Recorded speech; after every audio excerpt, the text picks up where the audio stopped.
Hi friends, இன்றைக்கி வந்து எங்கே போயிருக்கேன்னு பார்க்குறீங்களா? என்னடா மாலையை காமிக்கிறாளேன்னு தானே பார்க்குறீங்க.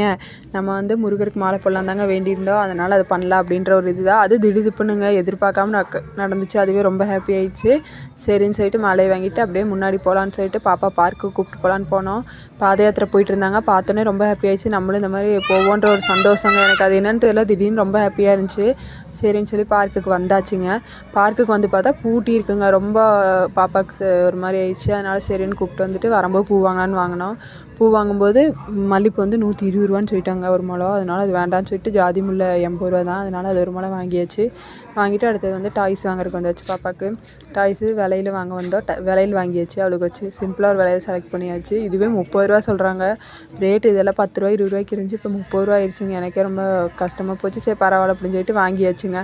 இதுதான் பாப்பா செலக்ட் பண்ணால். ஆனால் எடுத்தது வேறு ஒன்று எடுத்தாச்சு. அடுத்தது வந்து வெளியே வந்துட்டோம். வந்ததுக்கப்புறம் எனக்கு பொம்மை வேணும்னு சொல்லி இந்த பால் மாதிரி இருந்துச்சுங்க. ஃபுல்லாக பபுள்ஸ் போட்டு அதை வந்து கவர் பண்ணியிருந்தாங்க. அதுதான் வேணும்னு ஒரே அடம் பிடிச்சி அதை வாங்கியாச்சு. அதை வாங்கிட்டு பாப்பாவுக்கு இன்ஜெக்ஷன் போட வந்திருந்தாங்க. பாப்பாவுக்கு வந்து நாய் கடிச்சிச்சு. சும்மா லைட்டாக தான் இருந்தாலும் இன்ஜெக்ஷன் போட்டுக்கலான்னு சொல்லிட்டு போடுறதுக்கு வந்திருந்தோம். இன்றைக்கி 3rd இன்ஜெக்ஷனு. அதை போடுறதுல மேடம் ஒரே குஷிங்க. அவங்களே எப்போவுமே கொஞ்சம் பயந்துக்குவாங்க. இன்றைக்கி கொஞ்சம் அவங்களே வந்து ஹாப்பியாக கொண்டாங்க. அதுவும் எங்களுக்கு நல்லா இருந்துச்சு. இன்றைக்கி வந்து அம்மா வந்து மருதமலை போயிருந்தாங்களா, அங்கே வந்து 90ஸோட எல்லா ஃபேவரட்டான ஸ்நாக்ஸ் வாங்கிட்டு வந்திருந்தாங்க. சாக்லேட் எல்லாம் அது தாங்க எடுத்துகிட்டு இருந்தோம். எல்லாம் எடுத்துகிட்டு இருந்தோன்னே எங்களுக்கே